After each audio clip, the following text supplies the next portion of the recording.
बिस्मिल्लाहिर्रहमानिर्रहीम। सातवें लेक्चर में हम हैच कमांड के बारे में पढ़ेंगे। हैच कमांड की मदद से हम मुख्तलिफ़ किस्म के पैटर्न अपनी ड्राइंग की हुई चीज़ों में लगा सकते हैं।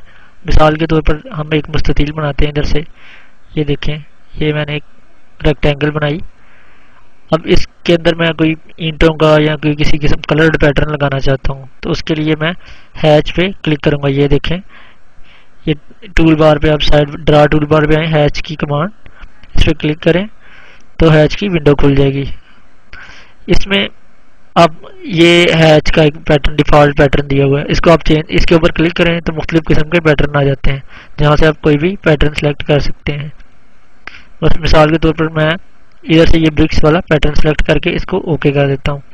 इसके बाद इसका स्केल है, ये स्केल भी आप चेंज कर सकते हैं। इसका वो आगे मैं बताऊंगा कैसे करते हैं। अब इसके बाद दो किस्म के ऑप्शन होते हैं। आपने किसी चीज़ पर ये पैटर्न अप्लाई करना है तो आप पिक पॉइंट्स की मदद से कर सकते हैं, यानी कि पिक, मैं इस पर क्लिक करता हूँ, पिक पॉइंट्स। अब जो हमने बाउंड्री है उसके दरमियान में क्लिक कर देना है, उसके बाद एंटर कर देना है। अब मैंने ओके कर दूंगा तो इसके दरमियान में एक पैटर्न आ जाएगा। अब पैटर्न को छोटा बड़ा इसका साइज करना है तो इसमें डबल क्लिक करता हूँ सेलेक्ट करके, तो और इसका स्केल चेंज करता हूँ तो ये चेंज, इसका साइज चेंज हो जाएगा। स्केल मैं 0.25 कर देता हूँ। अब देखें ये पैटर्न छोटा हो गया।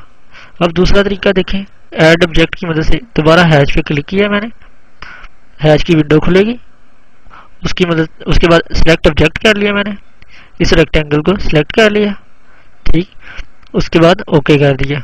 इधर से स्केल भी चेंज कर सकता हूँ मैं, 0.125 फर्ज किया मैंने किया, उसके बाद ओके कर दिया। तो ये देखें पैटर्न, हम कोई कलर भी अप्लाई कर सकते हैं पैटर्न की जगह पे। मिसाल के तौर पर दोबारा हैच पे क्लिक करता हूँ तो इसके बाद हमारे सामने विंडो खुल के ग्रेडियंट लेता हूँ कि इधर से कोई ग्रेडियंट भी अप्लाई कर सकते हैं। सिलेक्ट ऑब्जेक्ट या पिक पॉइंट्स की मदद से कोई भी ले लेता हूँ ऑप्शन, कि क्लिक कर दिया, एंटर कर दिया, ओके। यानी आपने हैच की कमांड लेनी है और जो विंडो आएगी उससे आपने हैच को सिलेक्ट करना है, उसके बाद ऑब्जेक्ट को सिलेक्ट करना है, उसके बाद हर स्टेप के बाद एंटर एंटर करते जाना है, तो आप ये हैच अप्लाई हो जाएगा।